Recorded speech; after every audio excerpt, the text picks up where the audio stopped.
स्वागत है आपका SKPCS एकेडमी में। पुलिस की तरफ एक कदम और बढ़ाते हैं। आज के 10 प्रश्न वैदिक सभ्यता से संबंधित हैं।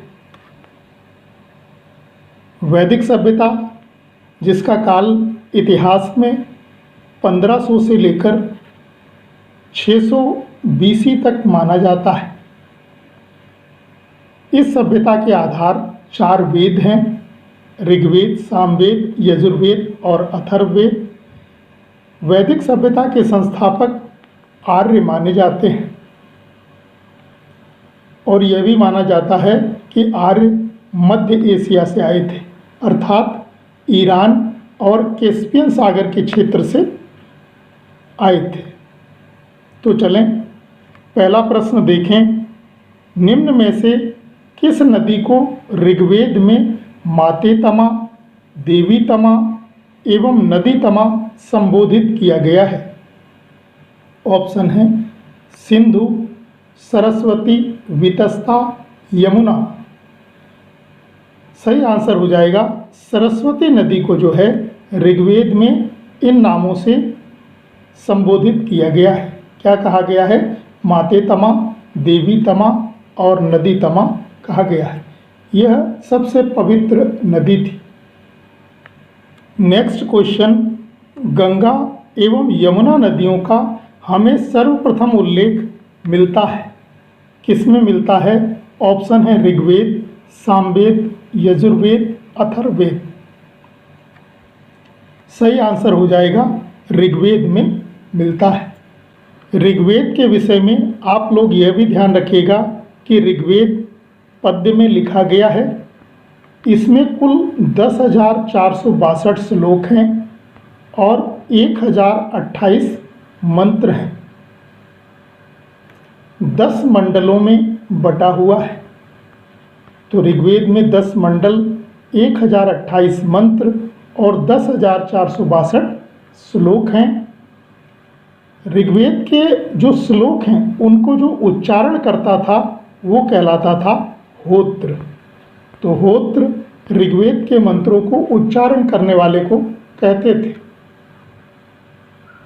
ऋग्वेद में है क्या? देवताओं के सम्मान में रची गई प्रार्थनाएं हैं। और ऋग्वेद की रचना किसने की थी? महर्षि कृष्ण द्वैपायन वेदव्यास ने की थी। इसमें 10 मंडल हैं जो इस प्रकार हैं। पहला और 8वां मंडल, इन दोनों मंडलों की रचना कण्व ऋषि ने की थी। 2 से 7 तक के मंडल सबसे प्राचीन मंडल माने जाते हैं। 9वां मंडल सोम रस से संबंधित है और 10वां मंडल, इसमें पुरुष सूक्त का उल्लेख मिलता है। पुरुष सूक्त से तात्पर्य यह है कि इसमें एक विराट पुरुष की कल्पना की गई है जिसके शरीर के समस्त अंगों से इस ब्रह्मांड की उत्पत्ति बताई गई है। तो ऋग्वेद में कुल 10 मंडल हैं और 10 मंडल में सबसे प्राचीन मंडल कौन से माने जाते हैं? तो 2 से लेकर 7 तक के मंडल सबसे प्राचीन मंडल माने जाते हैं। पहले और 8वें मंडल की रचना कण्व ऋषि ने की थी। 9वां मंडल सोम मंडल के रूप में जाना जाता है और 10वां मंडल पुरुष सूक्त कहलाता है।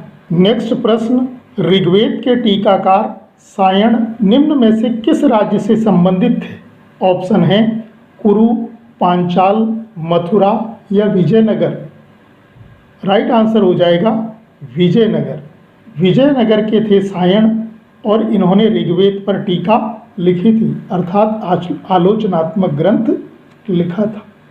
नेक्स्ट प्रश्न, सर्वप्रथम पुनर्जन्म का उल्लेख मिलता है, किसमें मिलता है?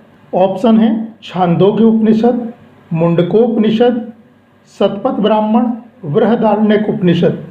राइट आंसर हो जाएगा शतपथ ब्राह्मण में पुनर्जन्म का उल्लेख मिलता है। नेक्स्ट प्रश्न, दशराग युद्ध किस नदी के तट पर लड़ा गया था? ऑप्शन है सिंधु नदी, पारुष्णी नदी, वितस्ता नदी या सरस्वती नदी। राइट आंसर हो जाएगा पारुष्णी नदी के तट पर लड़ा गया था। पारुष्णी नदी, इसको रावी नदी भी कहा जाता है। वितस्ता नदी को झेलम कहते हैं। तो वितस्ता झेलम का प्राचीन नाम है।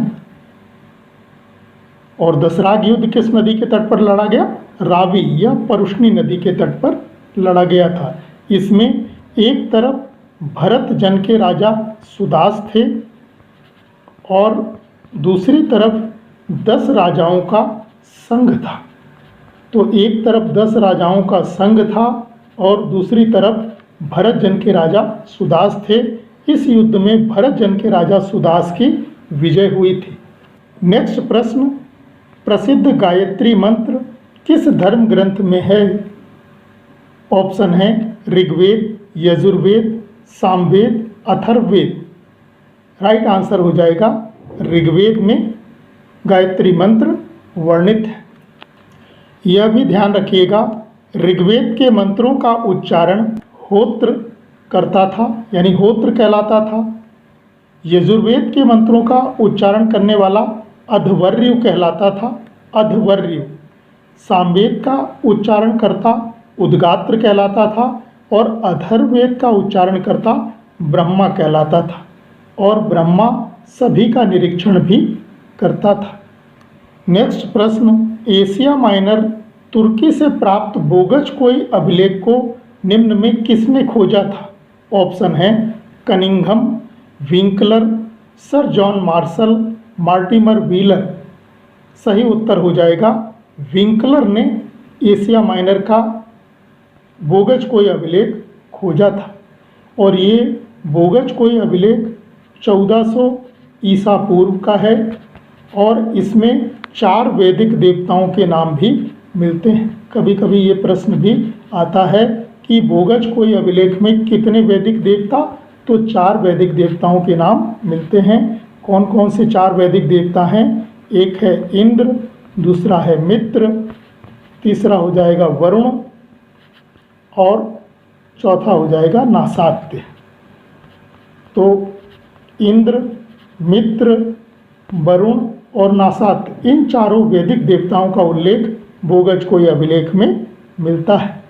और इसी से ज्ञात होता है कि आर्य जो है मध्य एशिया से भारत आए थे, अर्थात ईरान और कैस्पियन सागर से जो है भारत में आए थे। नेक्स्ट प्रश्न, वैदिक आर्यों की प्राचीनतम संस्था निम्न में कौन सी थी? ऑप्शन है सभा, समिति, विदथ या गण। सही उत्तर हो जाएगा विदथ जो है वो आर्यों की प्राचीनतम संस्था थी। आर्यों की 3 संस्थाएं थी, सभा, समिति और विदथ। और ये तीनों राजा अनियंत्रित न हो जाए इसलिए राजा पर अंकुश लगाती थी। लेकिन बाद में चलकर विदथ जो है वो समाप्त हो गई थी और सभा और समिति का नियंत्रण भी राजा से ढीला हो गया था। ये कालांतर की बात है क्योंकि वैदिक सभ्यता 2 भागों में बटी है, पूर्व वैदिक काल और उत्तर वैदिक काल। तो राजा पर नियंत्रण रखने के लिए कितनी संस्थाएं? 3 संस्थाएं थीं, सभा, समिति और विदथ। और इनमें सबसे प्राचीन संस्था कौन सी थी? विदथ थी। नेक्स्ट प्रश्न, भाग और बलि वैदिक काल में क्या थे?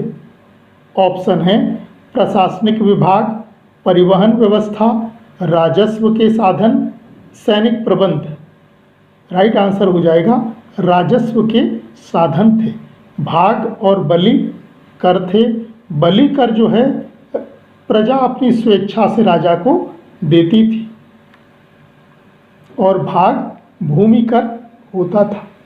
नेक्स्ट प्रश्न, ऋग्वेद की रचना कहाँ हुई थी? ऑप्शन है दक्षिण भारत, पंजाब, मध्य भारत या सप्त सिंधु प्रदेश। सही उत्तर हो जाएगा सप्त सिंधु प्रदेश, यानी सप्त सिंधु प्रदेश में ऋग्वेद की रचना हुई थी। और ऋग्वेद की रचना किसने की थी? तो महर्षि कृष्ण द्वैपायन वेदव्यास, उन्होंने इसकी रचना की थी। तो ये 10 प्रश्न थे, इन्हें आप याद कर लें। 10 नए प्रश्नों के साथ शीघ्र मिलते हैं। धन्यवाद।